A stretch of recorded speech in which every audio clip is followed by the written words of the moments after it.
तो हेलो दोस्तों, आप लोग कैसे हो। आई होप कि आप बहुत अच्छे होंगे। डीडी फ्रीडिक्स की तरफ से बहुत बड़ी गुड न्यूज़ निकल के आ रही है कि एक बच्चों के कार्टून की चैनल लॉन्च होने जा रहे हैं डीडी फ्रीडिक्स के ऊपर। ये बात रियल है कि फेक है, आगे वीडियो में हम जानेंगे। वीडियो बहुत इंटरेस्टिंग होने जा रहे हैं, वीडियो में आगे बने रहिए। चैनल पर नए हो तो लाइक करें, सब्सक्राइब करें एंड शेयर करें।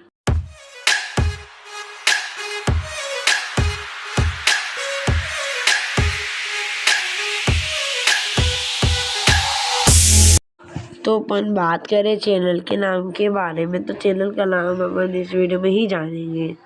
तो चैनल का नाम है सारा वन टीवी, जो कि बच्चों के कार्टून बहुत बढ़िया दिखा रहा है।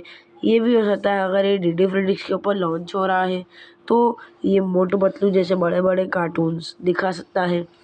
और ये कब लॉन्च होता है तो उसके बारे में बात करें, ये कब लॉन्च हो सकता है। बाकी ये ऑप्शन में आने के चांसेस बिल्कुल नहीं है। ये भी हो सकता है एनुअल ई ऑप्शन में ये आ सके।